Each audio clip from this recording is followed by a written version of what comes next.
What's good, y'all, and welcome back to another episode of the Hurls and Smallz Show, coming to you guys on a Friday afternoon after Thursday night football, ready to where are we doing that? I had the craziest brain fart. What's good, y'all, and welcome back to another episode of the Hurls and Smallz Show, coming to you guys on a Friday afternoon, ready to talk about Week 7 in the NFL season, coming off of a upset win, some may say. Joe Flacco looking like vintage Joe Flacco on Thursday Night Football. Before we get into any football talk, any Week 7 talk, any Thursday Night Football talk, make sure you guys go down, like, comment, and sub if you haven't already. Check out the TikTok, the Instagram, the Twitter, the YouTube Shorts if you haven't. And now, Brady, how you doing, man? In a Justin Fields jersey. That's disgusting. I'm doing good, man. A little bit tired, but other than that, we're living. How about yourself? I'm tired, like you said, but I also feel like I'm a bit under the weather. I don't know if you can hear in my voice, but a little bit. I feel a little congested, and my throat is a little like it's not sore, but I can definitely feel something happening in my pause. Something happening in my throat. Yeah. So I hope I'm not getting sick. Thankfully, I don't work with people, so I don't have to worry about like getting anyone else sick. But hopefully it's just this, because I know you're about to get on my ass, but the temperature has like dropped and I know you're gonna get on my ass because it's not fucking 20s and teens, but out of nowhere, like, we've been getting like little 60s and shit like that. And for me, going from 90s right to the 60s and high 60s, that's kind of fucking just fuck with me a little bit. So I think I just wasn't used to it. And like at night, we always keep our AC. We always keep our don't even fuck it. Don't even. We always keep our AC super low. So not knowing that the temperature was gonna drop and our AC in the house was super low, because we keep it at like 60, like 68 or 67. So that kind of fucked me last night, and I woke up a little under the, still feeling a little sick, but I'm alright.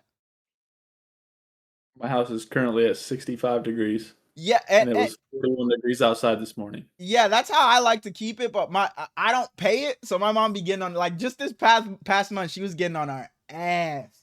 Why the fuck is the bill $550 for utilities? What are you guys doing? Like, with the second she walks into the house, the first thing she does is goes to the thermostat, because she know we gonna have it at like 60 some degrees, and she turned that bitch all the way up to like 76. Like, who the fuck, who's living in that shit?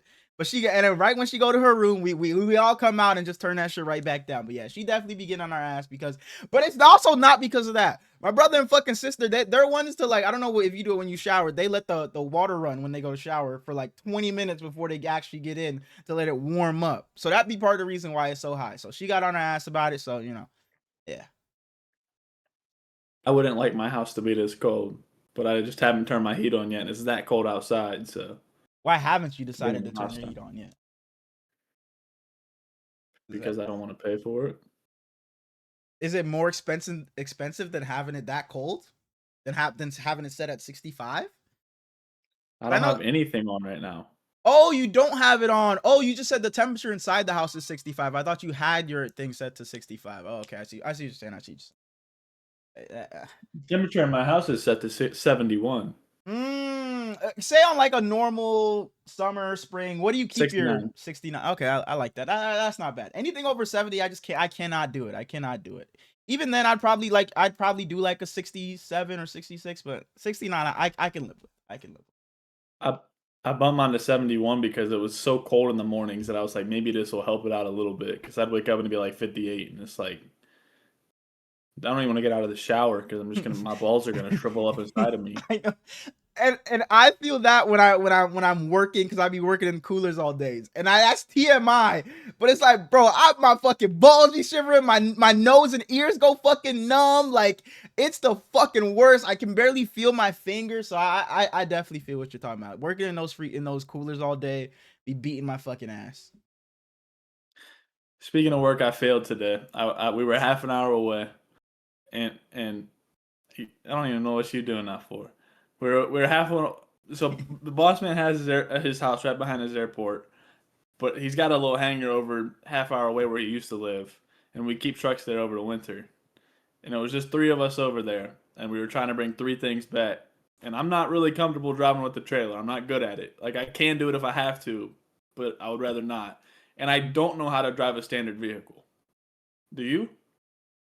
Like manual. like a manual. Fuck Yeah. no. Fuck no. Like, I No. can move them around in the parking lot, but, like, getting it on the road and driving it, no idea what I'm doing. Uh-huh. And it was supposed to just bring 2 trucks and 2 trailers back. I was just gonna ride with someone, so I didn't have my wallet or nothing. And he looks at the truck and goes, "I guess we could bring that one back, and it would give us more room over here." And then he looks at me and goes, "You wanna drive at 5 speed? Get you some practice." I said, I could try." Uh-huh. And I walked away to get my water or something, and I saw the other dude talking to him as I was walking back, like, "You sure you want him to do this?" And he looks at me and goes, "I got all the faith in the world in him. I know he can Wow, do it." that's a real one. He got more faith in me than I do, man. And this is 75-year-old boss man that I don't know why he has this faith in me. Mhm. The one day it was just me and him there. We had these 2 like 20-foot trailers. I had never driven a trailer before. We had to take it 20 minutes down the road. I figured we were just gonna do it tomorrow when someone else was there. He goes, "All right, you ready to go?" I said, "What you mean?" He said, "We're taking them over." I said, "You're comfortable with doing that? 'Cause you gotta learn sometime." You got to. Why? Why do I have to learn? Why not? Why not learn it? Like why not learn how to do it? No better time So than I get in now. this truck today, and I move it a little bit. I get it out of the building, and they both get in their trucks and get them around that corner and stuff. Dude calls me and is like, "I'm gonna give you a quick rundown on everything. Make sure you're comfortable." He goes, "You can shift it down into second, and you'll be fine." So I shift it down into second, and he goes, "Oh, not right now though. You don't have to be in second now." So I was like, "Oh, okay." So I shifted it back up, stalled the bitch because I went back into third instead of first, and I started It, it, it just tried to doesn't start make it sense again, to me, stalled the bro. bitch. I stalled it 3 times, and then they had already left. Like, they got in and left before they even let me figure it out. Mhm. Like, I can move the other trucks. You gotta give me a second to get somewhat comfortable. I've never driven the bitch before. Mhm. So I finally get it started, and they're calling me like, "Hey, what you doing back there?" I get on the road, make the turn, and they're both just stopped waiting for me. I was like, Damn. "Dude." Just felt so embarrassed. Like what the fuck is Boss man this walks guy up to me, doing? he was like, I'll drive this one. You can drive the front one. We'll just go real slow." It's like, "Oh, man." Damn. Like I don't even blame you. Like I can't even make fun of you. I've never tried it, but it's like I'm already know I'm gonna be stalling 24/7. So it's just too confusing to me. Like I have a friend, one of my good friends, his name is Johnny. He drives manual. And I'll be in his car every now and then. And I'll just be watching him just fucking move the gear. And I'm like, bro, like, how do you know when to I don't get it. It doesn't make any sense to me. So props to anyone who does it. I could never. Like, I understand the concept and shit. Like, I just have never really tried on the road. I can move them in the parking lot perfectly fine. They give me a minute and then just took off. Like what are we doing here? I didn't even stand a chance. I could never. I commend you for trying at least. Uh, better man than me. Better man than me. I would have told his ass, hell nah. I'll take the other one. You can take this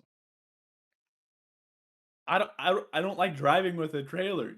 I don't understand like the depth one. perception of having to turn and shit. No, for sure. Like that's why one thing, like obviously I can become a truck driver with my job working for Coca-Cola, but then I think about it, it's like, bro, driving a truck that first of all, that's so much responsibility. Like just driving a fucking 18 wheeler. But then like I'll be watching these trucks on the road and it's like they can't make this right turn from the right lane. They got to go all the way into the fucking left and swerve off. I just can't do that. You can't bend you can't make a U-turn in that 18 wheeler. You gonna fuck the whole truck up. Like I just can't. I don't know, man. I don't blame you with doing it with a trailer, but yeah, I think about it all the time. It's like after 1 year, we train you, we pay for the entire course, we send you to Orlando 3 weeks to go get your CDL, but it's like, boy, what the fuck am I gonna do with this CDL? I'm deathly afraid to get in that fucking semi truck because I'm gonna kill somebody. And then fuck me, I'm gonna kill somebody on that fucking road trying to make a turn. I'm gonna flip this whole shit over. So it's I I don't blame you, dog. I can't do it either. I can't do it either. The first time we took stuff over, there was 4 of us. We all had I had a car and trailer. Everybody else had a truck and trailer. Mhm. And I go over the hill, and the dude I was following is just sitting there because there was like traffic stopped. I didn't think I was getting the car stopped. I was on his ass so close that I almost rear-ended him, and I was shitting myself as the car was sliding all around the road, bro. I'm not meant to be driving. We That's dropped the funny. first time we went, we dropped everything, and it was just the car coming back. I got 3 minutes down the road, and boss man looks at me and goes, "Damn, I see why you don't want to drive a truck in a car because I was Wow. swerving on the road because I like to look Wow. at shit." No, and that's gonna sound bad because I drive all day for work, but I definitely do be catching. But like, my car has a feature. Most cars probably have this now, where it's like if I'm about to I'm going too fast and something stopped in front of me, like a car, it start beeping at me, and that has It saved pisses me me. off. Boy, that has saved me more than I could fucking count. Cause I'll just, like you said, I'll be fucking not dozing off, but fucking off in space, just looking at the fucking guy walking by, looking at the sky, doing whatever, vibing to my music, not even paying attention. And then I hear that beep, beep, beep, beep, beep. I just slam on the fucking brakes. And it's like I'm so close to the guy in front of me. Thank God for that feature. I probably would have rear-ended at least 10 people by now if I didn't have that feature, dog. Like, I think I'm a really good driver, but my biggest thing is I just be fucking like just zoning out for a second. And I know that sounds terrible on the road. I know that sounds bad, but I just be zoning out. Like sometimes I have to look back at like, did I just fucking run a red? Because I'll just continue driving and I didn't even know what color the light was. So I definitely feel you on that, man. I definitely feel you. And it's scary because I have two vehicles. I have a 2020 car, and then I have like a 2000 little Chevy S10. And when Mhm. I drive that S10, it doesn't have all those nice features, so Mhm. it can get a little scary because I'm used to all the nice shit in the other one. I don't know how Uh, people did it back in the day. I don't get it. I was driving the truck the one day, and someone slammed on their brakes in front of me, and I ride people's asses too frequently because there's no excuse for it. And I uh, slammed on the brakes on that truck, and it's not as nicely kept up with as the car either. yeah. So them brakes did not have enough balls to fucking stop my momentum. I slam on the truck. I like hydroplaned it. Was trying so hard to stop. I curve into the gas station to my right, and then just turned right back in front of the car that had slammed on their brakes as a cop is in the lane next to me, and I just kept going. Oh, and just looking forward, act like nothing fucking happened. Like nothing happened. That's the when you look like the jackass, and it's like you just got to keep on going about your day, act like absolutely nothing happened. That's that. Like, and it happened the worst to me one time because I was driving on the highway. I was in the left lane, the fast lane, and out of nowhere, the car in front of me hits its brakes, and it's a fucking Tesla. So I cannot hit it for no matter what I do, I cannot hit it. I'll slam my car into the fucking wall on the left. I will not hit this fucking Tesla in front of me. So like you said, you were riding the guy. I was riding the Tesla. They slam on their fucking brakes, so I have to. Thank God I'm in the left lane. There's obviously no car to my left. I have to jerk it all the way to the left, get in that little like emergency lane. Dude is looking at me to the left. He's looking at me to the left of the emergency lane. I'm just like, bro, I don't even know. I just threw my hands up like this, bro. Like I don't even know what to tell you, dog. Just keep it pushing, bro. I'm sorry. I'm sorry. Sometimes, I want to get mad at people on the road, but then I get it. I be doing some of that same shit, so it's like it is what it is. It happens. It happens. My boss lady about got me into a fucking wreck the one day because I was following her to pick up some shirts and stuff, and she gets over, and I'm like, okay, I don't know if I should get over because I followed her the dead on the entire way. Hmm. She gets over, gets back over, so I get back over again, and then she gets over again, so I just go to follow her. Car is zooming up, so I get over, and I'm like, oh shit, get back again. It was like, bro, what are we doing here? I I was hate following people. pissed. I hate following people is one of the worst things. Cause then they'll take a turn, like a left turn, knowing damn well you can't make it. It's on like a fucking yellow, and it's like the last possible second, and I just see them fucking driving off as I'm stopped at the fucking light. I hate following people. It's one of my least favorite things to do on the road. It's the absolute worst. Yeah, I'm not a fan either. Mm-mm. Football? Football? Let's do it. Let's do it. Thursday night football. Thursday night football. We had ourselves, some may say, a classic. Now, let me not say classic. Let me not say classic. Phenomenal uncle. Exactly. We had the Cincinnati Bengals come back, I guess, and win this game 33-31 on the back of Joe Flacco and on the Nice. back of Jamar Chase. Oh my There fucking you go. goodness. But on the other side, Aaron Rodgers was pretty good in this game too. He looked pretty decent in this game, and Jaylen Warren was pretty good in this game. Pratt Freiermuth was pretty good in this game. But man, bro, we have to start with Jamar Chase. I think it was maybe coming out of the second half, or maybe it was in the fourth quarter. There was a drive where literally every single throw, Joe Flacco would get the ball, drop back immediately to Jamar Chase. It felt like 5 straight times until they got to like the red zone, I think it was. But it felt like every single time Joe Flacco snapped the ball, wherever Jamar Chase was, he was looking and just letting it loose, whether he caught it or not. And they had that shot of him where Jamar Chase dropped that one and Joe Flacco's mouth is wide open and he's shocked like no fucking way. But, you know, I used to be a guy, I maybe am still a guy that said, you know, number 18 over there in Washington, in Minnesota was the best in the league. I think I still am one of those guys. But my fucking goodness, bro, we are stacked at the, like, blessed at the wide receiver position right now with Jamar Chase, Justin Jefferson, two of the all-time greats that are going to be, two of the all-time greats by the time they're done. We got guys like Puka, Nico Collins, Garrett Wilson, and so on and so forth. Those are all those other guys. AJ Brown. Keep going. AJ Brown, Chris Olave, I know you want me to say. Nope. Oh, DK Metcalf, is that a guy you want me to say? JSN. There we go. Brandon Ayuk, Ricky Pearsall, but no, for real. No, don't name bums. Jamar Chase was really good in this game. T. Higgins was able to get himself involved in this game, and this was the best Chase Brown has looked all season. Al Michaels said in this game that the Bengals have averaged 57.1 rushing yards per game, which is fucking putrid, by the way. It was last in the league by, I think he said 25 plus yards, which is fucking awful. But on the ground, Chase Brown looked pretty good in this game. The Bengals were able to get things going on offense. And on defense, they weren't great, but they made timely plays. That play to rip away the ball from DK, I think, was a really big play. And then the play, when Aaron Rodgers threw it into like double coverage or whatever, and it was a bit of an overthrow. They weren't great at all in this game. Their pass rush was literally non-existent, but they made a couple of plays, and that's all they needed. That's all they needed for them to win this game. You know you weren't going to get much out of your defense, but the fact that they were able to give you 2 turnovers, you can't ask for more out of a defense that was depleted. And on the Steelers side of things, Jalen Ramsey had a couple of nice plays. He had that one in the end zone on T. Higgins where T. Higgins ran that out route and he jumped it. But Jalen Ramsey, boy, he got his ass fucking torched. And I know Joey Porter did too. Joey Porter did as well. It felt like I think they had 3 flags between the two of them. It felt like every time. My mic was switched.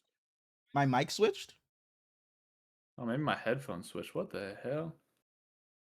No, you're good. Sorry. Oh, you're good. It felt like every time Jamar Chase was catching the ball, and I know it's Jamar Chase, he's one of the best.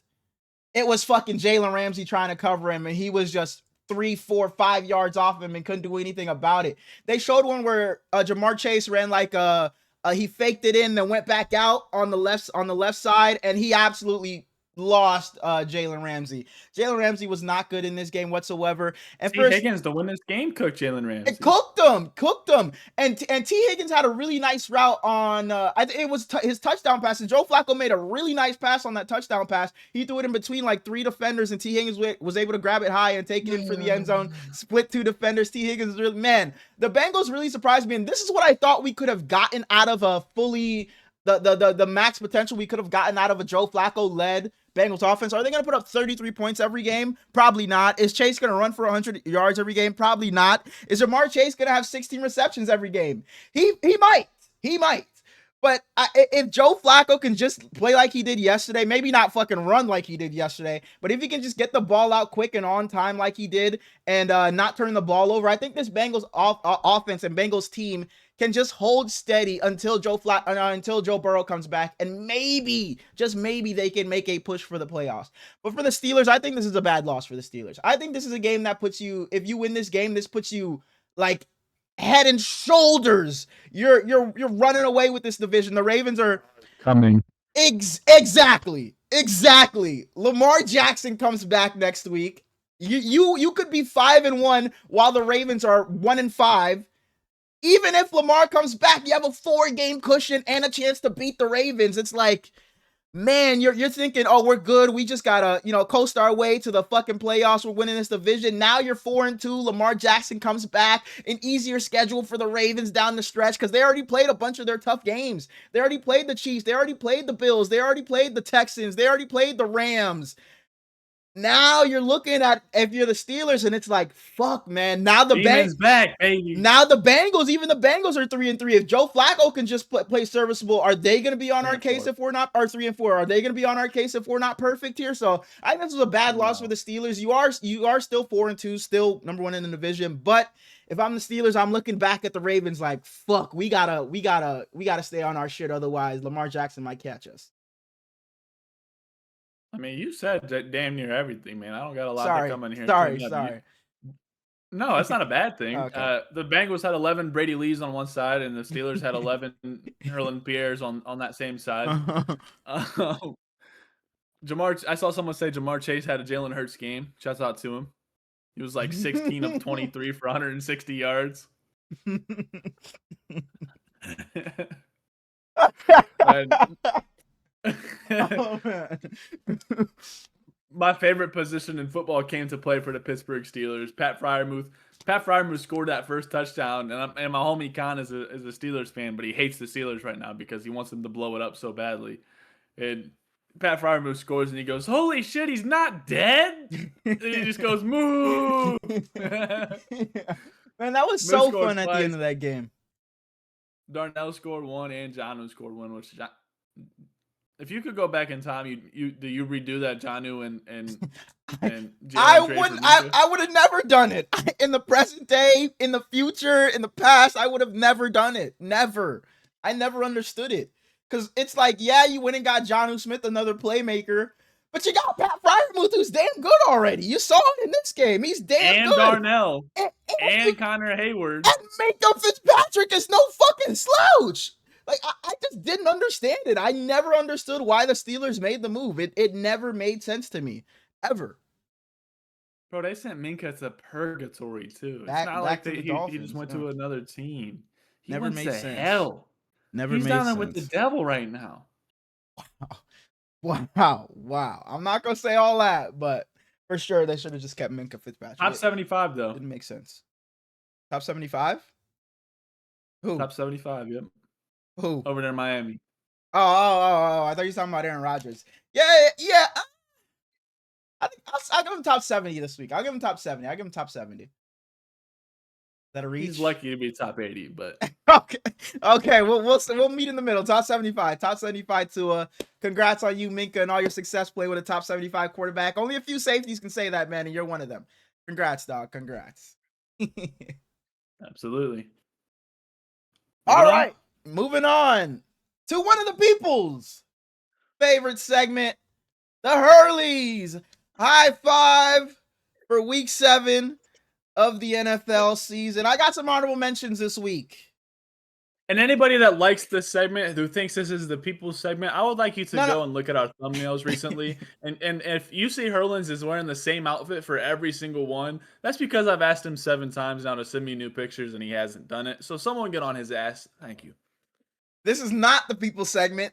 Maybe I'm crazy as the people segment. So get it right. One of. Oh, okay. Sorry. But I have some, before I was rudely interrupted by some dude that just wanted to heckle me for whatever reason. No, not whatever reason. Dude texts me out of the blue. I stopped at my mom's house and it says, "Brady, I got bad news." So I just say, "Yo." He said, "I gotta record with you tonight." Sad face. Because you're just, I love texting you to just fucking troll you for a second or just mess with you. You're one of my favorite people to just send a text just to mess with you. I think I did it to you last week too. I forget that bullshit. I forget what I did. I said something like that. Oh, the Hurls and Punk show or some shit like that. But to the Hurley's high five, I have some honorable mentions this week. I have Drake May on the list. The Patriots played the Titans, I think it was. The Titans. No. Because I just wanted to see what Drake May would do. I just wanted to see the numbers that Drake May would put up. That's why he didn't make the list, because it is the Titans at the end of the day. But I was just excited to see what Drake May and what Drake May would do in the numbers he would put up. You know Ramondre carrying the ball 27 times. My other honorable mention. This gonna sound crazy. It may be a preview of what I'm going to do later, but they're coming off of a big win in week 6, a huge upset win in week 6. It might be another upset this week. They might turn the tides and who knows, maybe be vying for a 7th seed in the NFC. I got the New York Giants as an honorable mention too. I'm excited to see what Jackson Dart and Cam Scatterwood can do. And I know it's against the Broncos this week. I know. So Jackson Dart could go in there and look absolutely putrid. But I'm just excited to see maybe on the off chance they're able to upset another one of the better teams in the NFL. That's not an honorable mention to me. They're top 5 every week. I don't care. Oh, If Jackson okay. Dart and Cam Scatterwood Okay. playing. Thank you. I thought I was gonna be a bit crazy for that, but okay, I like that. I like that. Actually, I'm sorry, I forgot someone. If little Jordan Humphrey is playing, come on. Okay. I have one more. No idea where he went to college. I was gonna say college, but I have one more honorable mention. This one I don't gonna say much about. It's the Chargers and Colts. I think this will be a fun game. It was fighting without. This one was the one that was fighting with my number 5 spot. But I think this is going to be a fun game. Justin Herbert's obviously my guy. The Colts have been one of the better teams in the league this year. I think the Chargers could use this win here, but the Colts are a damn good team, so I don't know. But at number 5... If San Francisco was in the top 5, put the Chargers and Colts in there. The Niners are not in the top 5. George Kittle's in the top at number 5. He's back this week. He hasn't played since week 1. He was the one that was, vying for that top 5 spot with the Chargers and Colts. So I wanted to put George Kittle in the top 5, show him some love. Again, this is my list. If everybody doesn't agree, that's okay. That's okay. It's just my list, and that's just how I felt in the moment of making the list. I got George Kittle at number 5, the people's tight end, the best tight end in the league, makes his return on Sunday Night Football. So, I'm just excited to see my guy again. I haven't seen him since like the first or second drive of the season. Anybody that tunes into that game, expect to see 325 all-purpose yards from Bijan Robinson. And I can't even be mad at him because that's probably what's going to happen. At number 4, I said that this team, would be making a lot of appearances in the Hurley's High Five, and here they are again.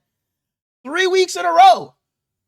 The Rams versus the Jaguars. Another game that I'm excited for from the Jacksonville Jaguars. It seemed like you're not agreeing with me on this one as well. But the Rams are without Puka. I'm excited to see what their offense looks like without Puka because it's just been the Puka show over there, really. I'm excited to see Devontae Adams and Matthew Stafford build their connection. Jordan Whittington is going to have a more involved role in this offense. I'm excited to see what the Rams offense looks like because a lot of my trepidation earlier on in the season was, it's too Puka heavy. It's too Puka heavy. So now we get to see what they look like without Puka in the offense. As far as the Jags go, I think the Jags really need to win this game here. You're coming off of a loss last week to the Seahawks. It was last week. They have looked really good to start this season. I hope they don't fall to 4-3 here. I want them to continue to build on their good season. And I hope to see Trevor Lawrence and the offense be able to help that defense in some way, shape, or form because they haven't been able to keep pace with this defense. It's been the offense that's been lacking when we thought it was going to be vice versa to start the season. At number 3, this is one you're probably going to have. You've probably had wet dreams about. You're probably fucking got to change your pants about.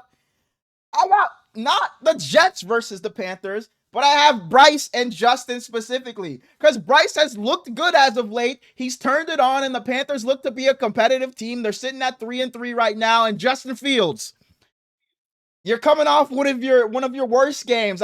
I want to see you bounce back here. I want to see you look good against the Panthers. This could be a place where you guys could maybe get your first win of the season. Bryce Young, I hope you can continue what you've been doing. If you win this game here, you're now over 500. You're 4-3, 7 weeks into the season. You're over 500. The Panthers got to be fucking breakdancing if they're over 500 7 weeks into the season. And for the Jets, like I said, Justin, you just got to get your team their first win here after a shitty performance. I know you don't have your number 1 receiver in Garrett Wilson, but I'm sorry. You got to make some shit shake. You're 0-6. Backs against the wall. You got to do what you got to do to pull out a win. At number 2, I was flip-flopping between these 2 games my entire time making this list. And I know I'm probably going to sound crazy, and this isn't maybe I'm crazy. This is the Hurley's High Five. People probably have this at number 1. Like, why? Like, why do you have that? People probably have this game at number 1. I have the Bucks and Lions at number 2. I know. Everybody has this game at number 1. The Bucks, the best team in the league, and the Lions and how good they are. Everybody wants to put them at number 1. But the reason I didn't put them at number 1 is because we have another Brady Bowl. This is a great week if you're Brady. You got the Texans taking on the Seahawks. Sam Darnold versus CJ Stroud. And now this is a game I'm excited for, because I think if the Seahawks win this game and Sam Darnold's able to go out there and light it up, I think the Seahawks stamp themselves as one of the very best teams, not in the NFC, but in the league if they win this game. And on the other side, if the Houston Texans win this game, I think this says the Houston Texans are all the way back. They're all the way back, and they're still in shape to maybe win that division and to make the playoffs and to be a competitor out in the AFC. So that's my Hurley's high five for week 7 of the NFL season. We got George Kittle at number 5. We got the Rams and Jags at number 4. We got Bryce and Justin at number 3. Bucks versus Lions at number 2. And Texans versus Seahawks at number 1. You ask me, I think this is one of my better lists. I didn't hear Justin Jefferson's name, so. I don't know if you've heard his name at all this season. You're going to hear it this week. That's the best player in football. Onto the Lamar Jackson's on a bye, so yeah, but Myles Garrett is playing. Bijan Robinson's playing. Christian McCaffrey is playing. And Jamar Chase already played. And Justin Fields is playing. What the fuck does that have to do with anything? We're talking about good players. And you said who again? Justin Fields. Onto the first game of the slate, or 9:30 in the morning, 6:30 if you're in California. London, once again, we have the 4-2 Rams going against the 4-2 Jaguars. Phenomenal game. Mm-hmm. You won't be up. I will be.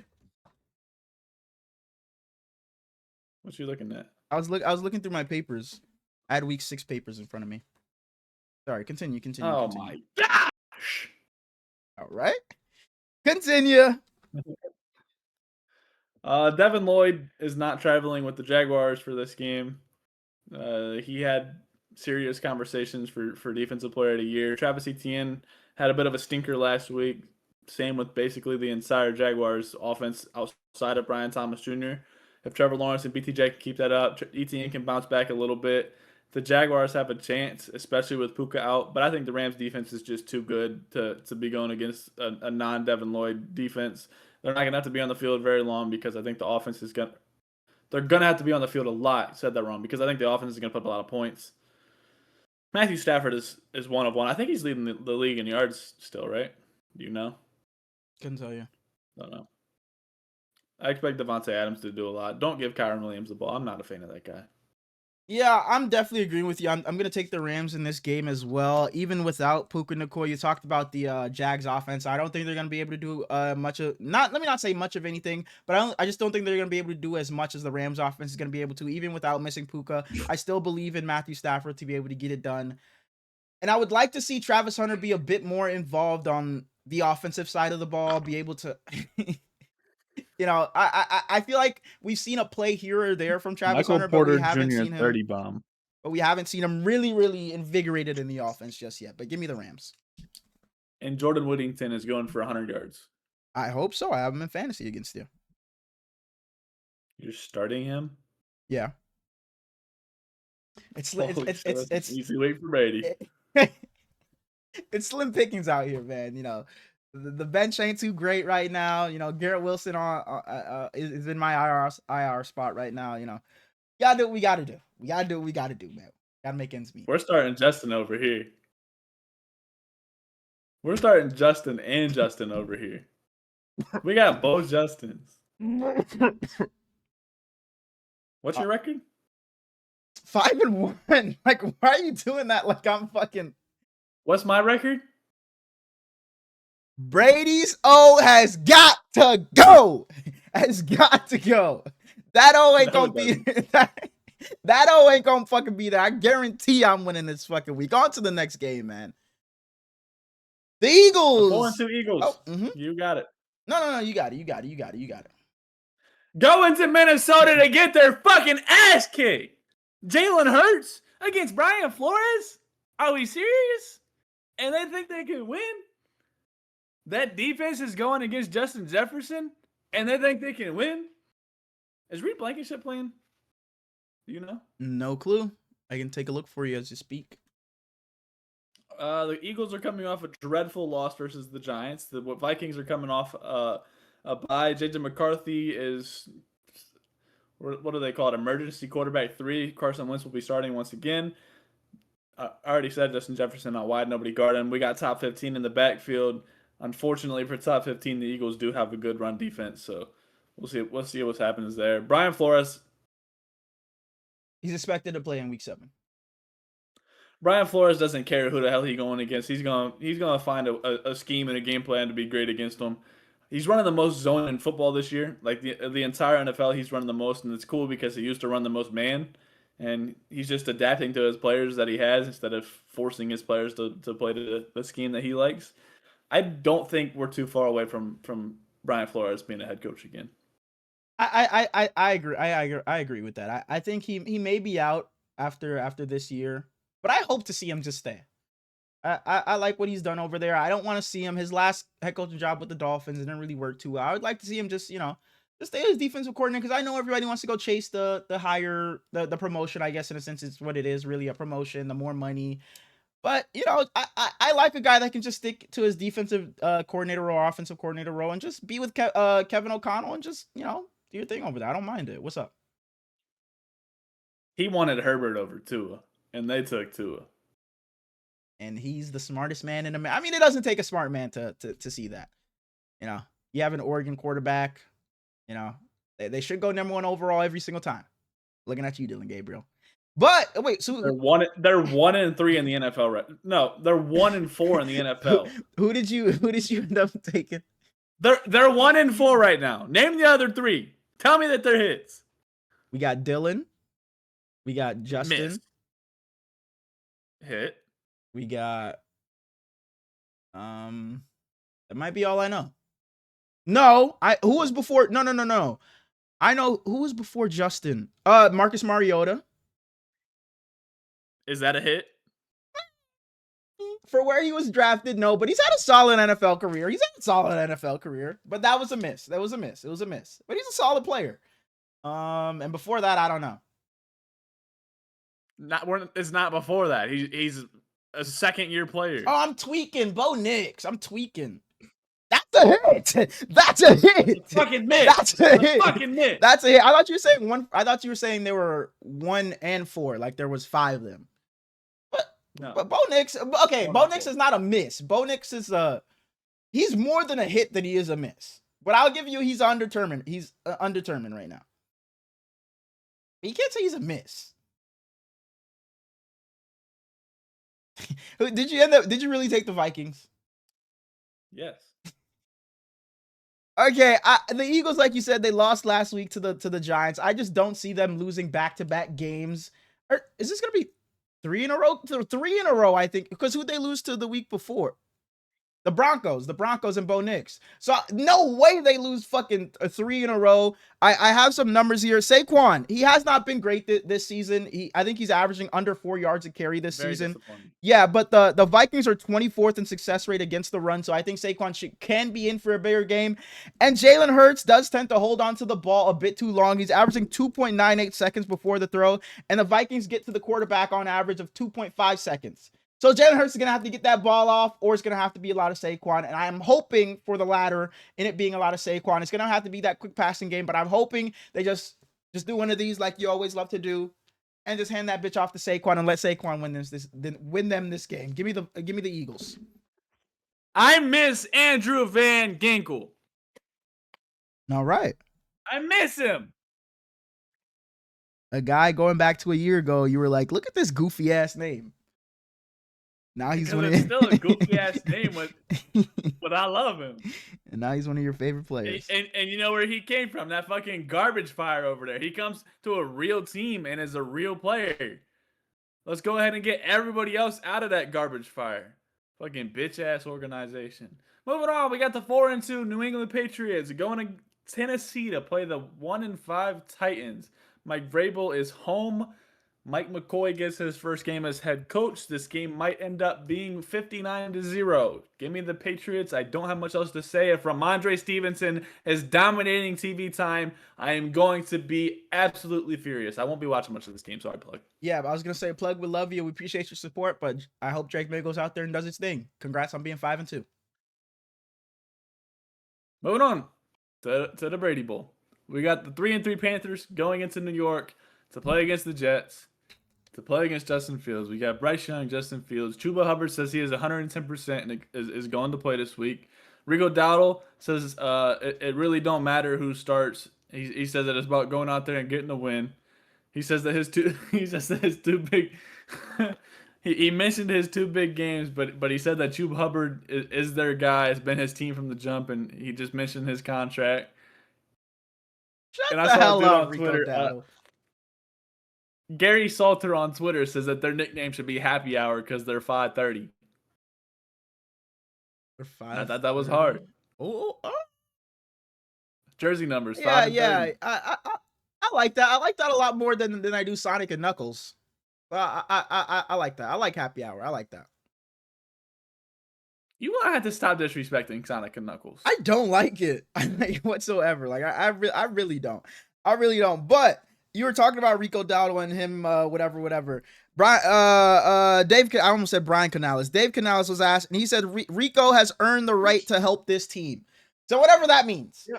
Whether that means Rico is the guy, either Rico isn't the guy. I don't know how I feel about 50-50. I think it should be Rico's backfield until proven otherwise. I think you give him the bulk load Chuba of had the 1,300 yards last year. I think you give him the Chuba didn't have 200 plus scrimmage yards back-to-back games like Rico Dowdle just did.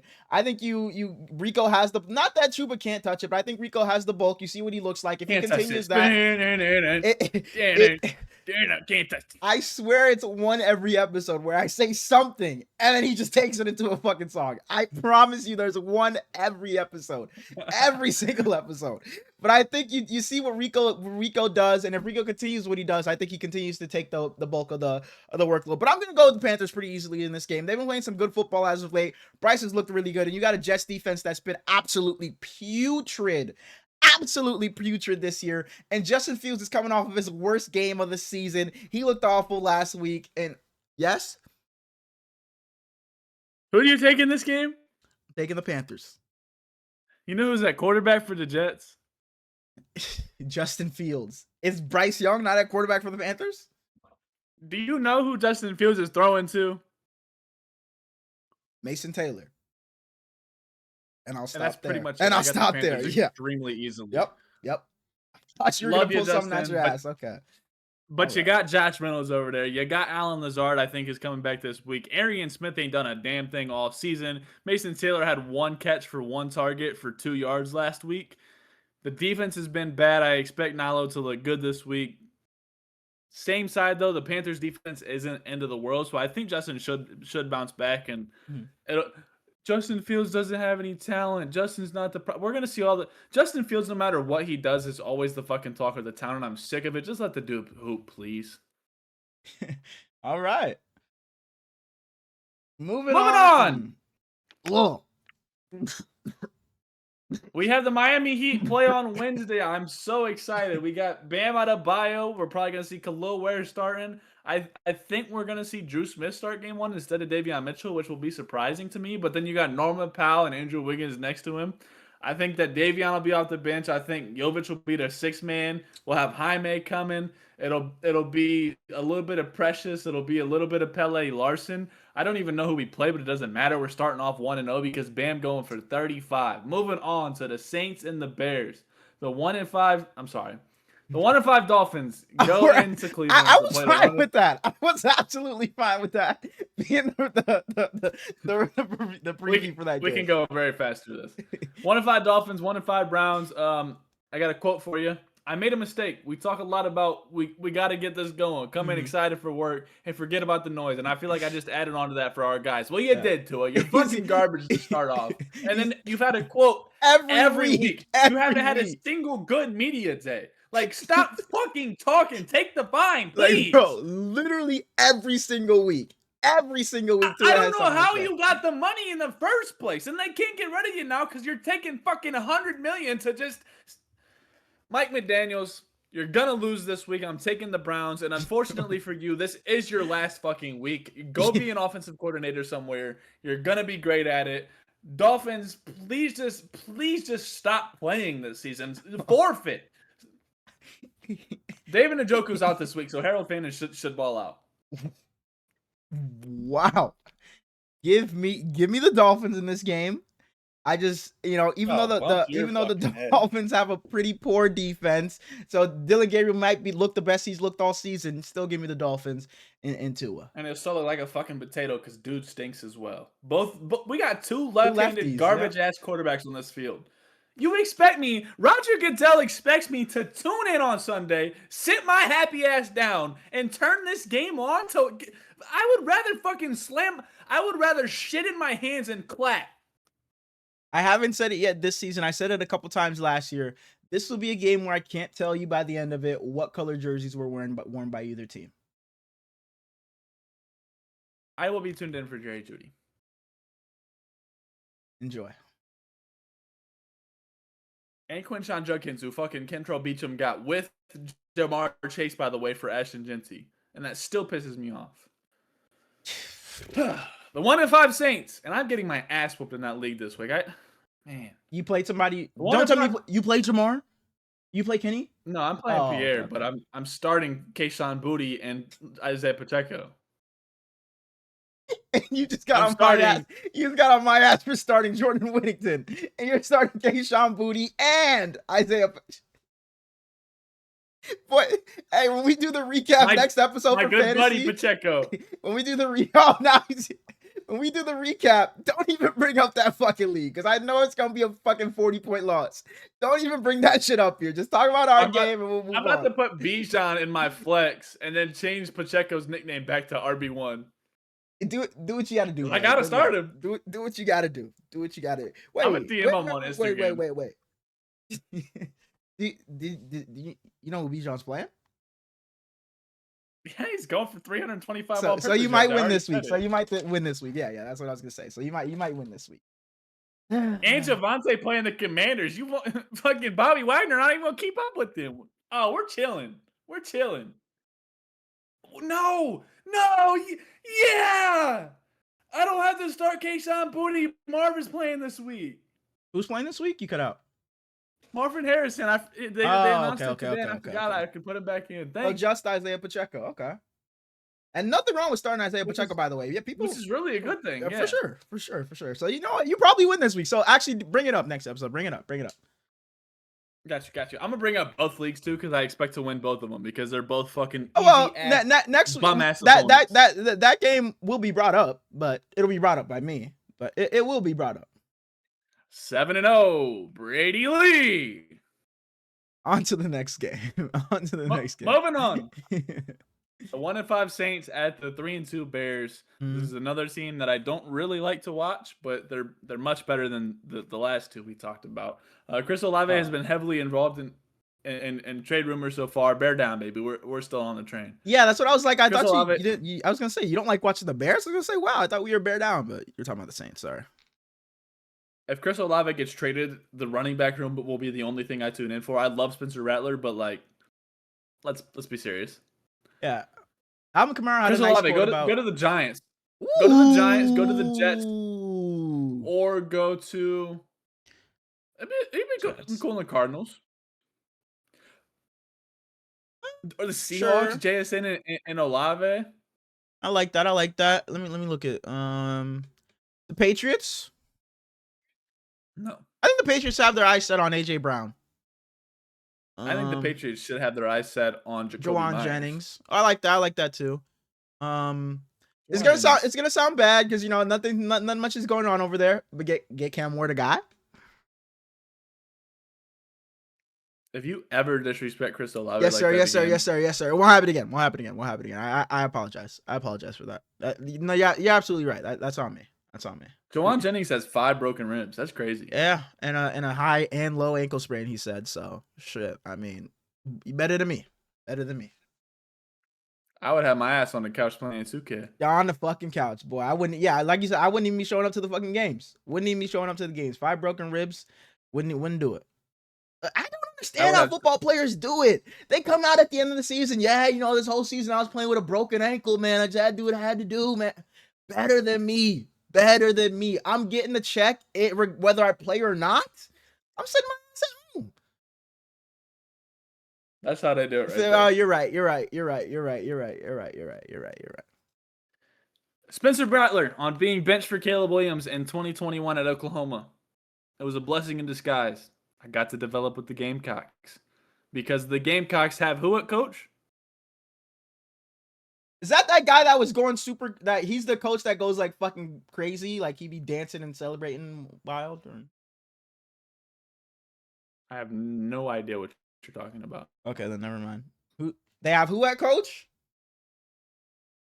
I did this to you a couple weeks ago. So lock this in your brain.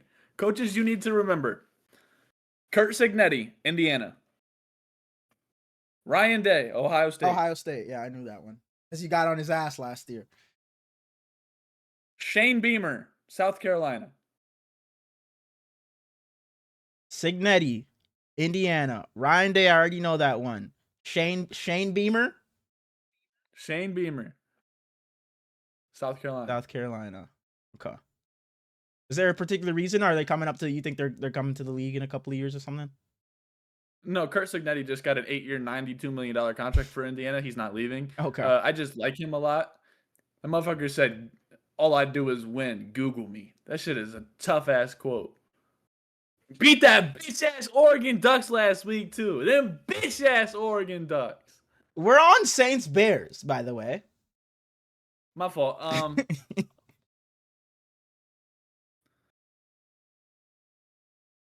This quote is from some. You gotta name who the quote was said by and who it's about. If you get either one, you get a point. Okay. And do I get 2 points if I get both? Yep. Okay.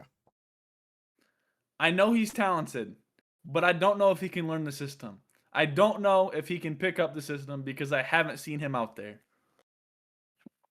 Okay, so I'm looking. Pretty much called him a dumbass that can't stay healthy. So who on the Saints or Bears? Can you reread the quote to me one more time? This is from 2024. But it's about the Saints and Bears, correct? Yes. Okay. I know he's talented, but I don't know if he can learn the system. I don't know if he can pick up our system because I haven't seen him out there. Okay. I'm going to say the person who said this, because it's a revenge game in some sorts, I'm going to say this was Dennis Allen. This was Dennis Allen. Okay. And I don't know. So it's obviously about a Saint because he's now with the Bears. So it's about a Saint because I haven't seen him out there. I don't know if he can learn the system. Dennis Allen fucking hated this guy. Hated him. For no reason. Most broken tackles in football through week 5. Alvin Kamara? Who has the most broken tackles? It's Chris Olave? Who has the most? It was someone Maybe it said wasn't about broken tackles, but like broken tackles per run or some shit like that. Because Kamara was like 9 and he put this dude on IR when he didn't need to go on IR and then didn't take him off when he was healthy. They said Darren Rizzi could blank have came back earlier, and he said, I ain't gonna lie to y'all. He definitely could have. I have no clue who you're talking about. TCU. Horned Frog. Number 5. Plays ahead of Devin Neal. Kendre Miller. I never knew this whole thing between them, really. That was the thing. Dennis Allen I pretty never much knew called him that. a dumbass. I never knew that. I never knew that. Wow. Wow. Look up, just What's the scroll through beef? the What's Saints the Twitter for a beef? little bit. And Ken's a dog too. I don't get it. I have the Bears by probably 35 points. Kool-Aid McKinstry, go ahead and You lock said up. you had the Bears by how many points? Probably about 35, maybe 42. Okay. Okay. And Kool-Aid, go ahead and lock up DJ Moore because everybody has this season already, so it shouldn't be too hard for you, and you'll look good anyway. And then Romo Dunze can go for the rest of the yards because God knows I don't want the running back too. DJ Moore is a starter in my other money league because I have Puka Nacua and I have Garrett Wilson, both inactive this week. So DJ Moore, I need a big one out of you. Need a big one out of you. I love DJ Moore. Love DJ Moore. I think he's just falling out of the fucking the rotation. Not the rotation. That's fine. Send him send him somewhere else. Send him to the pits of hell right now. The only winless team left. Okay. I thought the Miami Dolphins would. What were you gonna say? That's the fucking darkest, deepest depths of hell that you could get to. Okay. That's the hell of hell. Okay. Yeah, exactly. Okay. That's where the devil is making his fucking all the stew from. Heard. Aaron Glenn's trying to get these other guys out of hell. The Dolphins are enjoying it down there. I'm also gonna take the Bears in this game. Obviously, Caleb's been looking great, and I expect him to continue to look great. Probably by 53. Probably by 53 in this game. I think Caleb's gonna put on a masterclass performance. I think he's gonna look really good in this game. Like you said, 60-7 or no 67-14. No. 53-0. 53-0. Yeah, I didn't want to say it. 53-0. 53-0. Yeah. Give me the Bears. There's several games we can just speed through. For sure. Raiders and Chiefs, I was saying it last week. Raiders, this ain't a great slate. Rashee Rice is back. How back will he actually be? If he takes all of Juju's snaps, I will go in and slap the shit out of you, Andy Reid. So be warned. No, I won't because he's debatably the greatest coach of all time. He'll probably just send. I don't know. I like Juju. Please don't be mean to him. Give me the Chiefs by at least 17. Give me the Chiefs. They're gonna force Geno to try to beat them, and I just don't think Geno is gonna be able to do that anymore. So give me the Chiefs. Especially when Dante Thornton's only running 2 routes. Put that motherfucker on the field. Put Darian Porter on the field. Is Brock Bowers playing? Brock Bowers, I don't believe is playing. Yeah. I think he's doubtful. Give me the Chiefs by 20. Chiefs by 20. 5-1 Colts go into the Los Angeles Chargers, and I'm taking the Colts in this one. How real was Kamani Vidal's dominance? You're going against an actual legitimate defense this week. I wish Hassan Haskins was a little bit more involved. I think he's a better pass blocker. I think that their game should be schemed around the pass, so I would put the pass blocker out there. I think that picking the Colts to win this game is insane, especially if I looked back on the season and said, Brady, in week 7, the Colts and the Chargers are playing. That's an easy pick for me then. This week it was a hard pick. Michael Pittman has been good.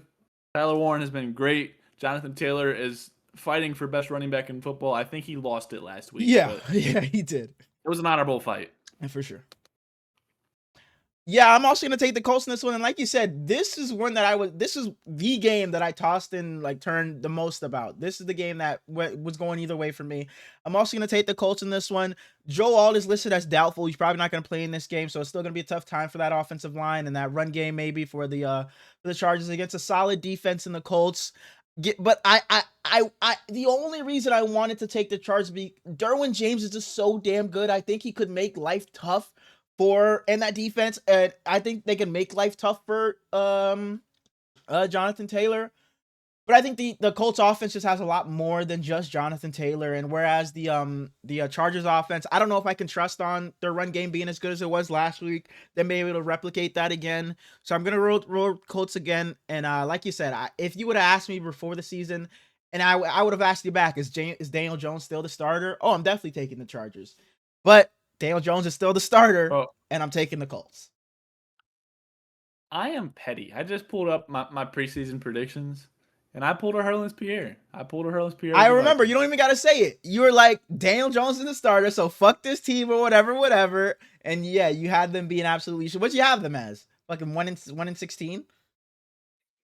Same as you. Oh, 2-15? Okay. So now for the end of eternity, you gonna be here. Shut the fuck up. You had the Colts in 2-15. I probably didn't have them much better either, so I can't even say shit. I can go back and look at it, but I probably had them. I don't know if I had them that bad. I probably had them with like 4 or 5 wins. Moving on, the 2-4 Giants go into Denver to play the 4-2 Broncos. Cortland Sutton got interviewed, and he said that Demaryius Thomas would bring in donuts to the Broncos building every Saturday. He said that he passed down that tradition to Cortland. He said that every time he brings in the donuts, he knows that DT is still there. It's like a little wink to him. He's always around. That's a story from Zach Stevens. And Demaryius Thomas is being inducted into the Broncos Ring of Fame on this. Yeah, on Sunday. So that's really cool. Well, see, people say I have injury issues, but I don't. Yeah, I saw this. I've had 2 major injuries. That's it. It's not like I'm rolling ankles. It's not like I'm injury prone. It's not like I'm injury prone, he said. It's just the injuries that I've had have been unfortunate. There are 2. That's only 2, though. Injury prone is like, oh, you got this injury, that injury, that injury. I got 2 injuries, literally. Yeah, and he was like, J.K. Dobbins one just blew my knee up. One just blew my knee up, and it took 2 seasons.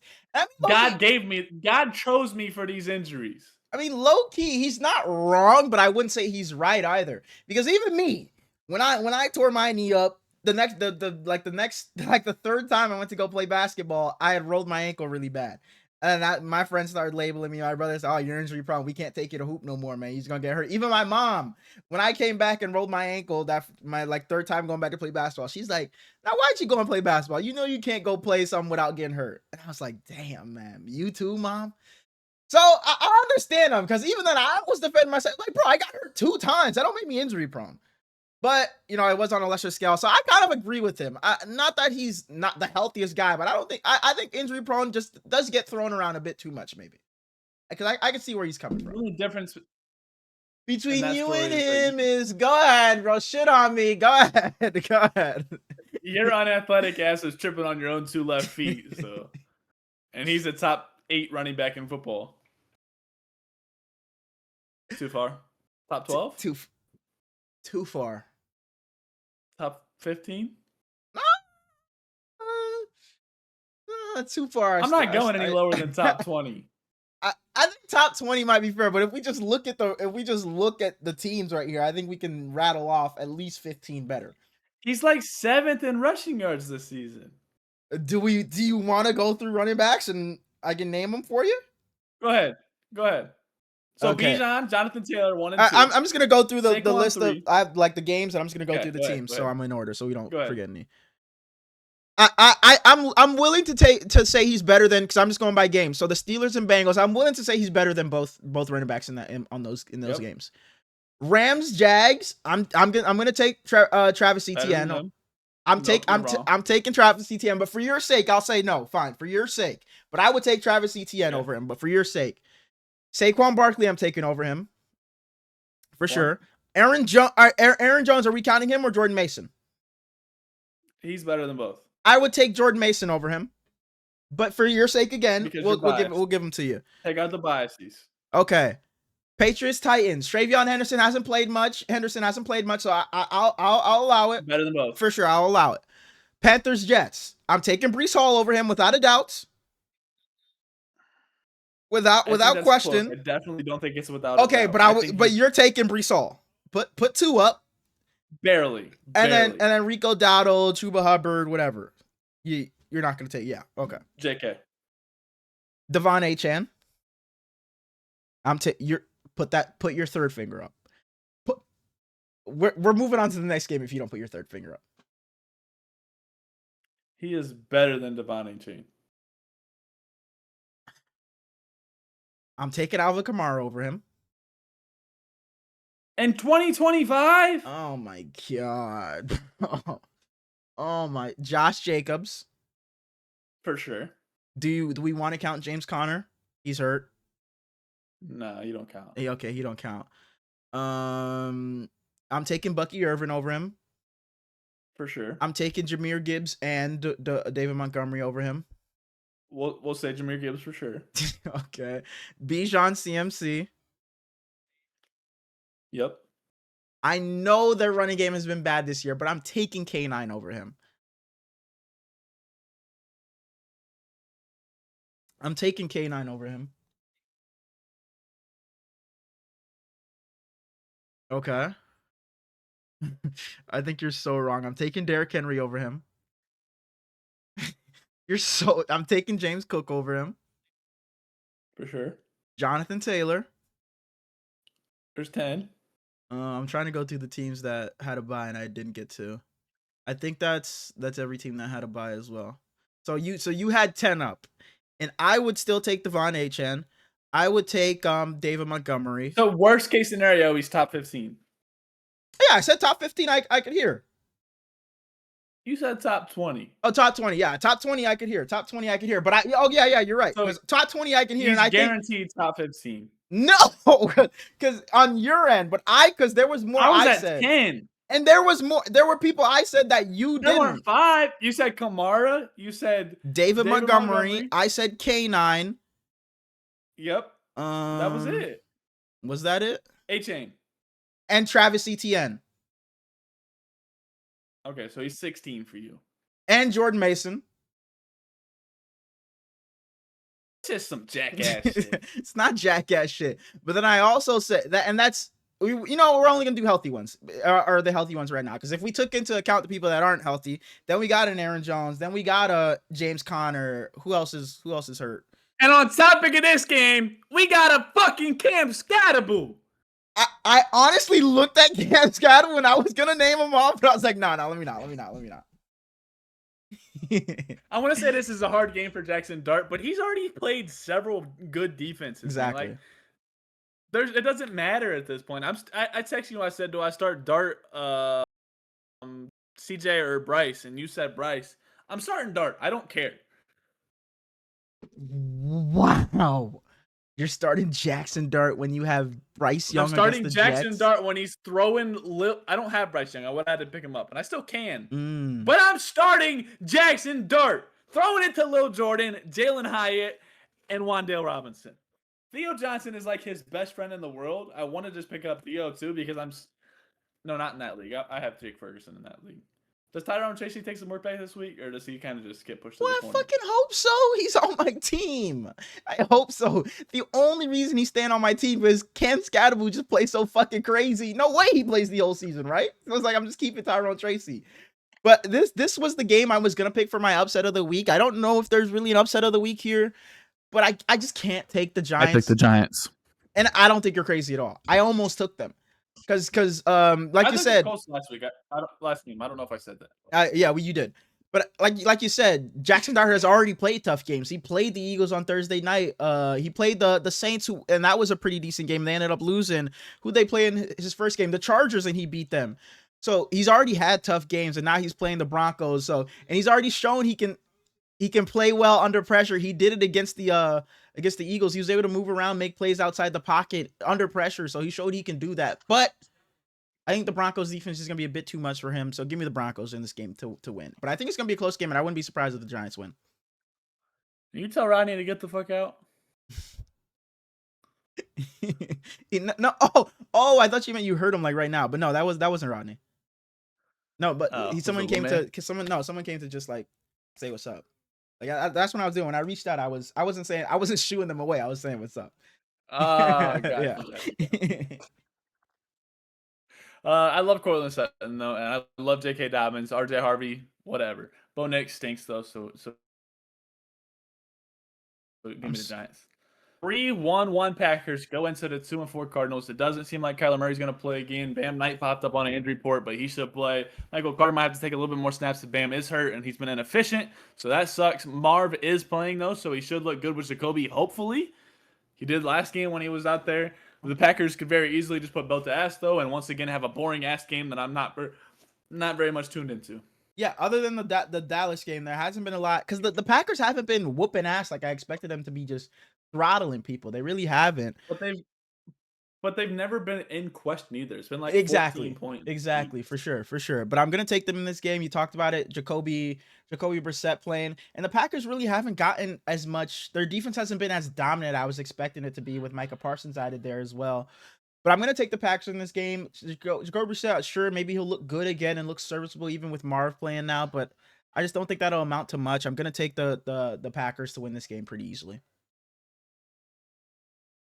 3-3 Commanders go into Dallas to play the 2-3-1 Cowboys at 4:25 p.m. The last 4 o'clock game before we start waiting all night. So The Terry McLaurin, sorry, real quick. Terry McLaurin been on and off injury report all week. Partial practices. Is he going to play? Who fucking knows? no, It seems like he's doubtful at he's this already point. ruled out. Dan Quinn already said he's not playing.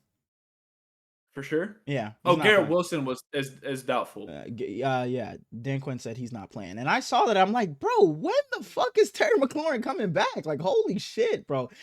Has it been since what, week 2? I feel like we haven't seen him in forever.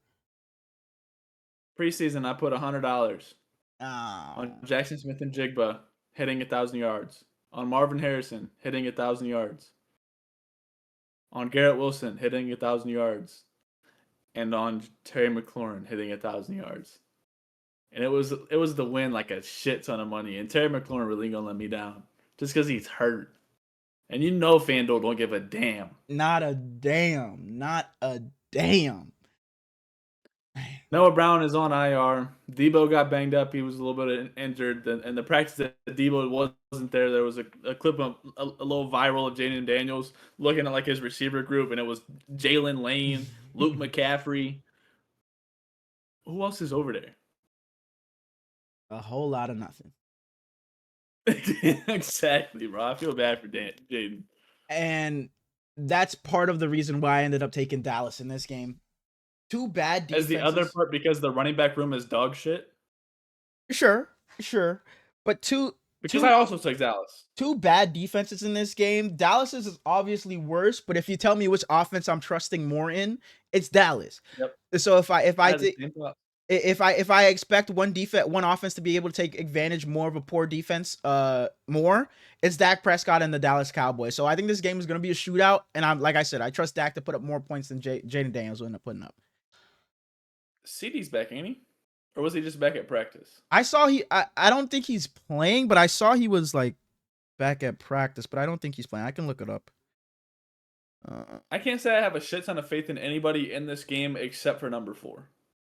And for that fact, I will be taking Lamb set to rejoin Cowboys for command. Yep. CeeDee Lamb unexpected. Yeah. He is playing. He's expected to play.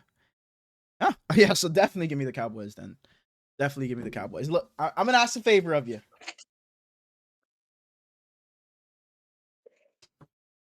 I'm gonna ask a favor of you. You know, I said, my throat's feeling a little, would you mind singing it this week? Please. We're not there yet. Yeah, we are. We didn't talk about Javonte Williams. We didn't glaze Javonte Williams. 33 didn't get the love he deserves. Javonte Williams is going to have a day against the Commanders defense. Because you didn't even mention him for better than JK. I don't know that he's better than JK. You can give me either or. I think they're just about the same. I'd have to see a bit more out of the both of them. So you're saying Javonte Williams is top 16 for you? I said I don't know. Because if you're saying Javonte, you can give me either or. If you're saying Javonte Williams is below the top 10, I'm absolutely saying that.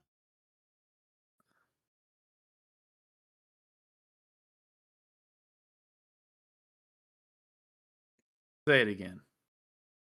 On to Sunday Night Football. Can you do the honors, please? Waiting all day for a Sunday night. That honestly wasn't bad at all. Like, at all. That might be better than mine because you didn't, go too high pitch, so you didn't cut out or anything.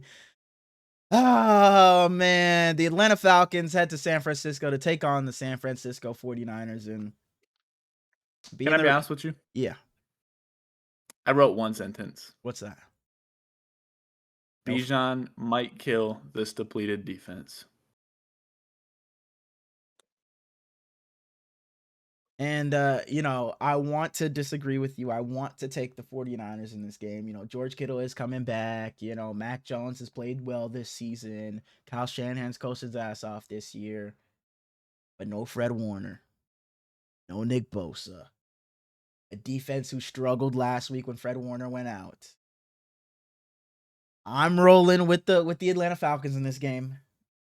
I'll still be rooting for my guys, of course, but if I'm picking with my head and not with my heart, I'm going with the Falcons. Bijan Robinson leads the Well, league in all-purpose yards this year. Go ahead.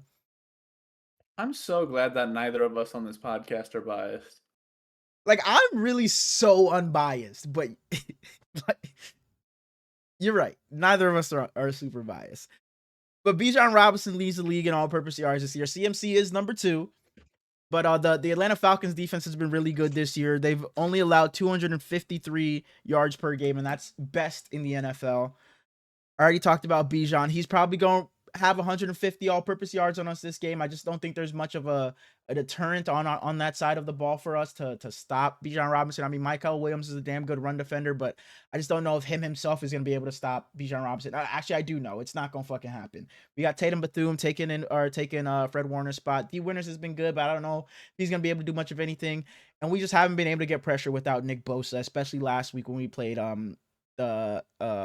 the Bucks. So Michael Penix should be comfortable back there and should be able to dice us. Well, not dice us up, but she'll be able to, make any throw that's there for him because he'll have the time. But I think Bijan Robinson is going to be He'll too throw much it for to us to Drake London. handle. Yeah, I think Bijan Robinson is going to be too much for us to handle in this game, and I think they win this game. But George Kittle is back, so I expect CMC to look better because George Kittle's back, and that means our run game will be a lot better. So don't be surprised if this is CMC's best game on the ground this year.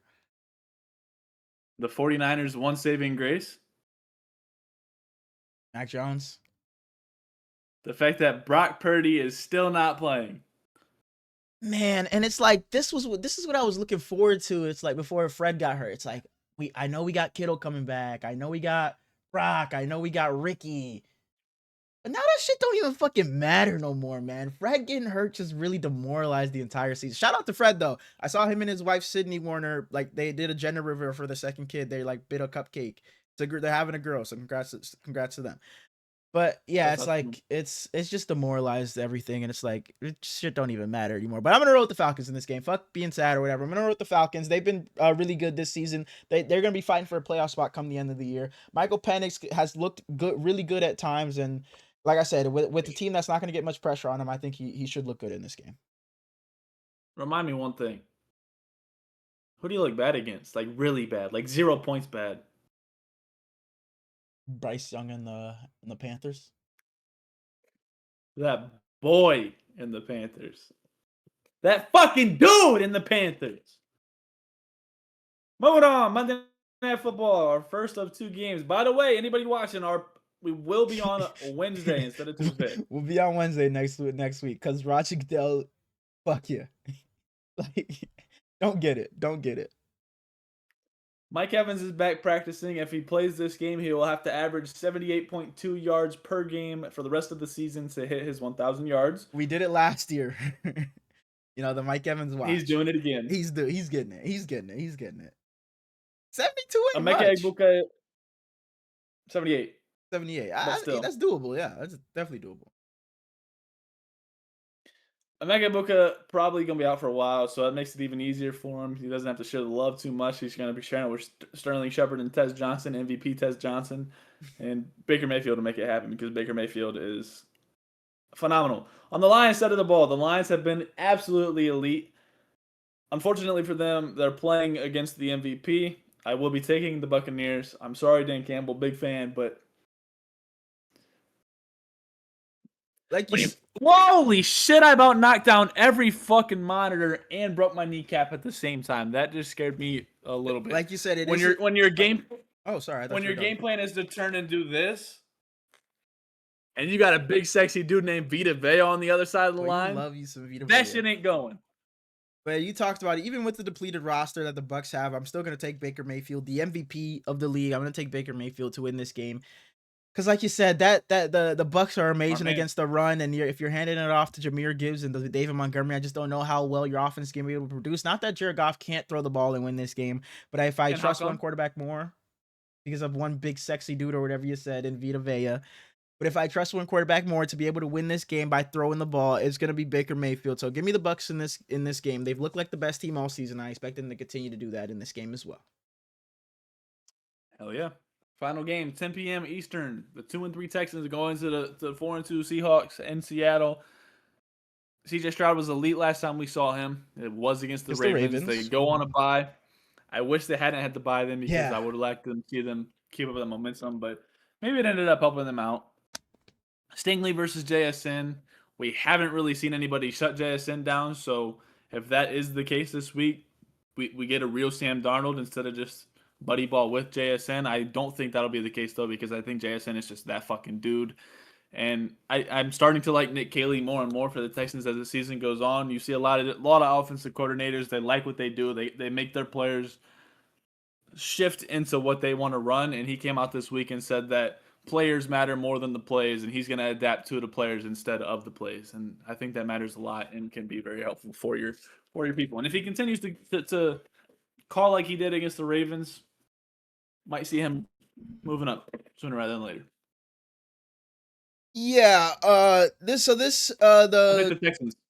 The Texans, like you said, their best game was against the Ravens, but I just don't know how much I can believe in that. Like you said, I wish they didn't have the bye right after the Ravens, so you really could gauge what team they really were. Were the Ravens was that game against the Ravens just because you were playing against poor competition, or was that you turning the corner? You really don't know yet. So for that case, you're playing against a tough defense, and for the majority of the season, the Texans offense has Both been sides, though. putrid, has been really bad. But you're playing against a tough defense, being the Texans. The Seahawks offense has been pretty good with Sam Darnold leading them. They haven't had much of a run game, but Sam Darnold's been top 10 good this year. CJ Stroud and that Texans offense has not been good this year. You're playing the Seahawks. I'm rolling with Sam Darnold and the Seahawks to win this game, just because I can't bank the Texans off of them beating the Ravens a couple of weeks ago. Everybody's done that to the Ravens. So I have to see if they do it this week, then I'll start to believe in them. And I think they can do it, but I just cannot bank me thinking they can do it based off of what I've seen from the Seahawks been able to do this year. I think Sam Darnold is still going to look damn good because he's looked good against everybody he's played this year. Sam Darnold's been great. And I just can't say the same about CJ Stroud, who's playing a tough defense in the Seahawks this week. So CJ, I'm hoping you play well, but give me Sam Darnold in the Seahawks to win this. Remember what Rico said to the Cowboys? Y'all better y'all better strap in because I'm coming. Well, CJ Stroud is fucking coming back for his throne. You better strap in and get ready. We not because worried. that boy is coming. Playoff. We not. Oh, they're making the playoffs. Yep. Winning the division. Oh, so odd man out is Jacksonville, or does the South get 3 teams? I don't know. I didn't think that far ahead. I didn't know I was going to get here. Okay. Sounds like Texans don't make the playoffs. But on to. We sadly won't see the Baltimore Ravens and Buffalo Bills this week. Y'all have fun, especially Buffalo. Baltimore, you shouldn't be having fun. You better get in that fucking practice field. But that demon is coming back, so. The Bills need this bye. The Bills need this bye. Coming off of that tough loss against the Falcons, then you had the loss before to the Patriots. I think this is a good bye week for them.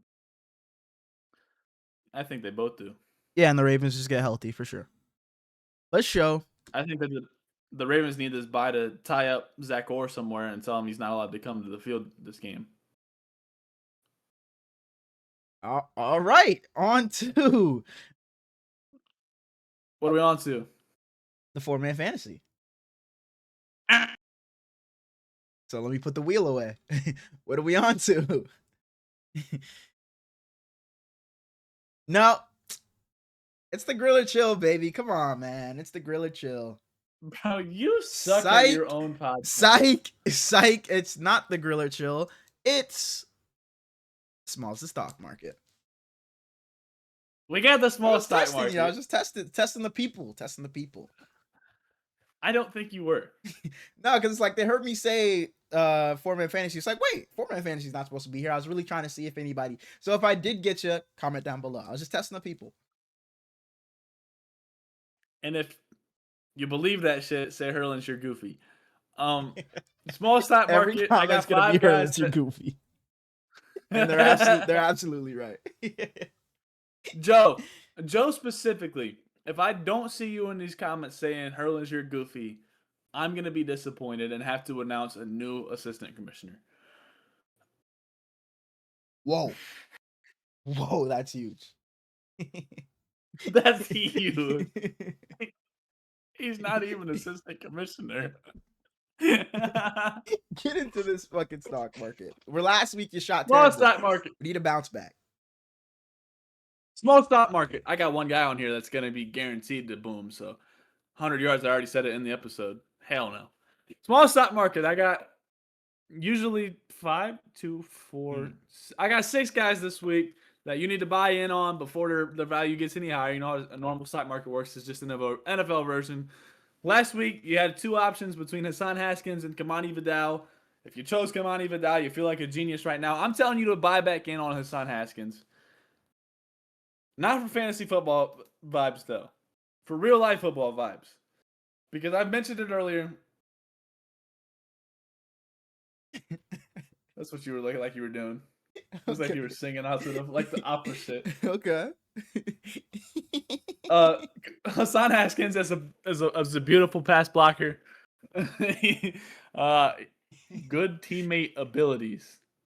I don't know what I meant when I wrote that. Teammate grade, like 2K. What does that mean? Good teammate grade. Okay. Way to write that sentence, Brady, because you knew exactly what you were talking about. But now I don't. So be better. He played 20 snaps last week. The Kamani Vidal's 43. Maybe it'll be closer this week. If it's not, I'm sorry, but oh well. Next up, we got Bam Knight. He played 37 snaps with Michael Carter's 32 last week. I think it'll be even more off the charts this week. Amari DiMercado is already in the doghouse. Plus, he's hurt now, so he's pretty much done for the season. They promoted Bam before last game. I don't think he was ready for it. I think that he's going to continue to grow and become more of an RB1. So if you can still buy high on Bam, do it, and not just on the NFL field. Stock market. Yep. Say it. I wonder why. I knew it. You're not slick. Say it. Not just on the field. Where else? Buy on that Hooper as well. Okay. Bam Knight out of. Well, you know I don't know that shit either.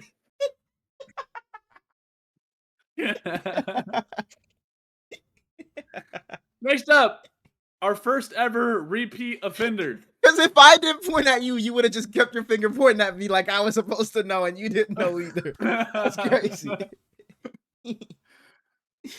Let's say Bam Knight went to Kentucky. Shouts out to Kentucky. Yep. You know why I said that? Because Bam Adebayo went to Kentucky. Hell yeah, all Bams go to Kentucky. On to number 3. First ever repeat offender. I got L.K. O'Maynor. Offender is not the right fucking word right there. No, repeat offender. That's the right word. That's the right word. Repeat offender. Okay. Calvin Ridley out this week, so he's probably first option, even though this pass offense is dog shit. Cam Ward, hopefully he can do something. I've been a big fan of Alex since he got drafted, and just hopefully he can do something in this offense. Next up, going for 100 yards this week with one of the best quarterbacks in football out of Texas. We got that light skin, Jordan Whittington. I hope he does. I've been telling y'all to buy on him for decades at this point, it seems like. We know who Stafford is. Puka out. Devontae Adams is cool. But Jordan Whittington stepping up for at least 100 yards. Lock it in. Go ahead. Hurling Spear out of the Hurls and Small Show. So Brady, you said Jordan Whittington's going for 100 yards. So anybody that has him in fantasy, he should be a must start? Fantasy football, I don't like to tell people who to start, especially if you're playing against Smallz 325. You should probably take him out of your lineup just because, you know, Smallz kind of put you onto him before, so you shouldn't make him suffer for his success. Heard. Thank you. He started. Next up. If you're a cokehead, congratulations, because I am a cokehead. A coker head. I am a proud cokehead. So And am Jalen I. Coker is back, baby. Jalen Coker is back. Xavier Legette, step over a little bit. Still be a dog, but step over just a little bit. Because that man, Jalen Coker, is legit. And I don't think people know that yet. And Bryce Young is only going to get better with him on the field. And Bryce Young already fucking top 3 in the entire NFL. So we'll see. And last on this list, I got Ventrell Miller. And I know you know Ventrell Miller. And I know you know Ventrell Miller. You just pissed me off. And with Jalen Coker? Don't Oh, play dumb. Don't play dumb. Ventrell Miller, 4th round pick in 2023 from the Jacksonville Jaguars. He should be replacing Devin Lloyd in the starting lineup this week. He should look good next to Foyesade Oluokun. And replacing a defensive player of the year candidate is a hard thing to do, but you're going to be spotlighted all the time, regardless if you're playing good or not, because it's like, this dude replacing Devin Lloyd. Look what he doing. That can be scary, but I think he should be all right to step up and do it. Go ahead. Ernst Pierre out of the Harold Small Show. So in that case, Tatum Bethune should be on there too for taking over Fred Warner. Honorable mention on the stock market. He can definitely be an honorable mention. I thought about that when you mentioned him during the segment, but the only difference between those two, as I said, defensive player of the year. And while Fred Warner was playing great, your team usually has to be good. So that's the difference between the Jaguars and the 49ers. But Brady, we happen to have the same record as the Jacksonville Jaguars. That is true, but a lot of those wins were with Nick Bosa on the field, so we're gonna have to take a little bit of a discount from you. And Mac Jones will be losing that job soon, which makes the 49ers quite a bit worse. No more questions for a jackass who says Mac Jones Brock Purdy. For a jackass. Can you imagine being at a press conference and we're asking questions and you just say that to the dude? No more questions for you, jackass. Sorry, Urban Meyer. I don't have any more questions for your jackass. Hey, jackass. My throat hurts, man. I can't be laughing. Now, final segment. On to people. Put your answers in the comments. 4. Yep, the Fantasy 4 man. So Smallz won last week. He won by a couple of points. It wasn't nothing too crazy. It came down to the wire. Monday Night Football. He won by like 2 points. On to this week. I think I won by 23, and I had the first pick last week, so you can have the first pick this week. Glad you said that, because I was definitely about to give you the first pick again. Spinning for myself, I'm landing on the NFC East. He really be cheating though, y'all, because he's got all the divisions pulled up. I just do it off the dome. I have teams full. You're right. I'm totally joking. Totally joking. No, you're good. I didn't take it serious. The Cowboys and Commanders. That could be a fun game. Was Dak taken last week? I don't think so. No, I took Jake Ferguson. I don't think so. And then we have the Eagles and the Giants. Give me Dak Prescott. Bro, took Dak Prescott. You do this after every pick I make. Literally every single one. Spinning for yourself. You got the NFC North. NFC North. Give me. Damn, I can't. Give me Justin Jefferson. Yeah, I figured. Justin Jefferson. Solid pick. Thank you. Spinning for myself again. Got Dak on my first spin. I'm landing on the NFC West. I could take my tight end here. George Kittle's back. I could take JSN. But like you talked about, Derek Stingley, in that tough Texans defense. Could take Christian McCaffrey here, which I think I'm down to CMC and JSN.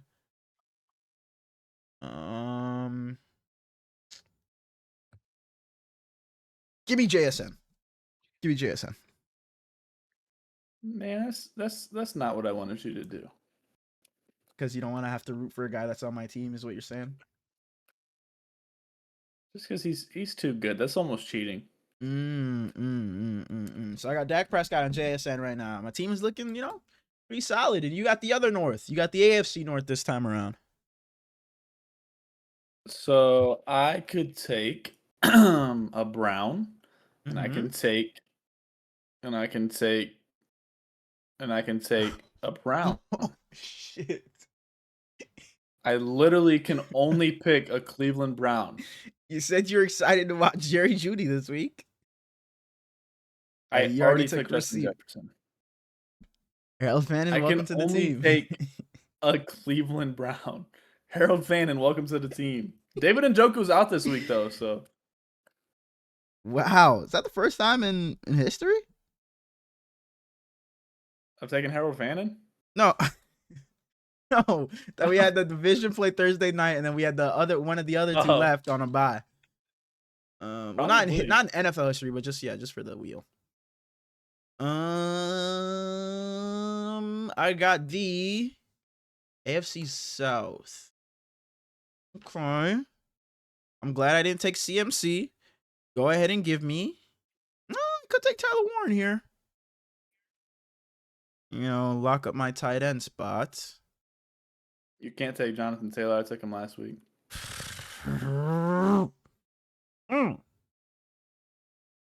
Okay. So the Texans, no. Tyler Warren is a possibility. Bro, just growled at me. Could take Travis Etienne, Brenton Strange, and then a Titan. Strange is on IR. Never mind. Give me JT. Sorry, I'm tweaking. I mean Tyler Warren. I started writing down Tyler Warren, but said JT. Sorry. Jackass. Tyler Warren. I like my team so far. I got Dak, JSN, and Tyler Warren. All I need is a running back left, and you're getting the AFC East. AFC East, and I took Josh Allen last week, so I could go Tua Tagovailoa. I'm writing them down already. I could go Devon Achane. I could go Drake. Give me Drake May. Drake May, I hope they bench you at halftime when you guys are already up, man. And I hope you only have to throw for like 100 yards because y'all just start killing them. I've never rooted against you. That is just a complete lie. Give me Drake May. I'm landing on the NFC South. So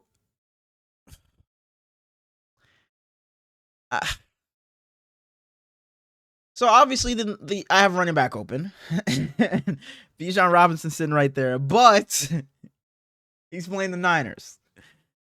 So little Rashad White, little Rico Dowdle, was Alvin Kamara. Give me Bijan Robinson. Bro, you got a Brady ass team, bro. And you got the AFC West. Jason and Tyler Warren. I got the AFC fucking West. So I got Isaiah Pacheco. Hey, whoa. I can't take Ashton Jensen because you took him last week. You're a good buddy. My good buddy Isaiah Pacheco, but like compared to Bijan.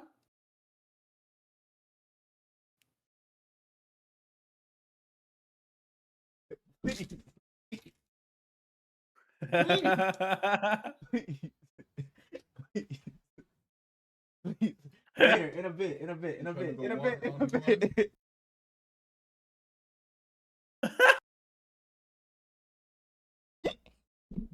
I'm sorry. Who's that? My friend. That wasn't my brother. I know. I can tell by the skin complexion. Oh, really? That's the one who came in and dapped up earlier, but he think he just fucking funny. Sorry. That was a fucking championship belt. He came in asking here if I wanted to go fucking 1-on-1. In real life? Yes. Like he had a belt. He had a belt in his fucking. That's what he's showing. I don't know if you can tell. He drunk? No, he's not. He's not. He just wants you to get hurt. Who's your running back, bro? Your good buddy, Isaiah Pacheco. The Chiefs. You can't take. I got Pacheco, fucking Kamani Vidal. Who else is? Oh, give me J.K. Dobbins. Thank God, bro. I think I took JK last week. You took Genty last week. If you want to say you took J.K., I'll No, take no, Genty. no. It's okay. It's okay. It's okay. My final team ended up being Dak Prescott, Bijan Robinson, JSN, and Tyler Warren.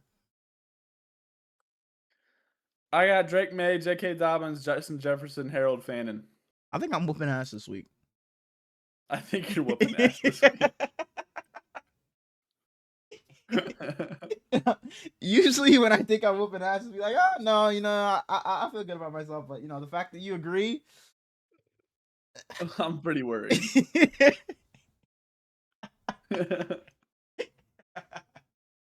All right, on to the last segment, the outro of the of show. the episode. All right, we appreciate you guys watching. What else we got? The Griller Chill. Are you dead ass? Yeah. That's a review thing. Sorry, not the Grill and Chill. Fucking small talk. That's a review thing. Suj, I try. By the way, when this goes up, Suj is starting at 24 right now. So he already started it. When this goes up, he'll still be doing that 24, obviously, because he started at 10 p.m. So Suj, I hope Why? What made him want to do that? Because his parents are out of town, so he was like, why not just come back to the street? He usually does the 24 when his parents go out of town, and his parents are out of town. And also, he just started at 24, 27 minutes ago. And he has some sub goals if anybody wants to go in there and support Suj. Twitch.tv/SujDropLive. Hell yeah. We appreciate you guys watching and tuning in to another episode of the Heroes and Smallz Show. I'm going to whoop Smallz' ass this week in the pick'ems, in the fantasy four-man, in fantasy football. We'll see you guys on Wednesday, not Tuesday, because Roger Goodell wants to have a fucking 10 p.m. game. We appreciate you guys as always. Check out the Twitter, the Instagram, the TikTok, and all that in the links in the description. We'll see you guys on Wednesday. Love y'all. Peace.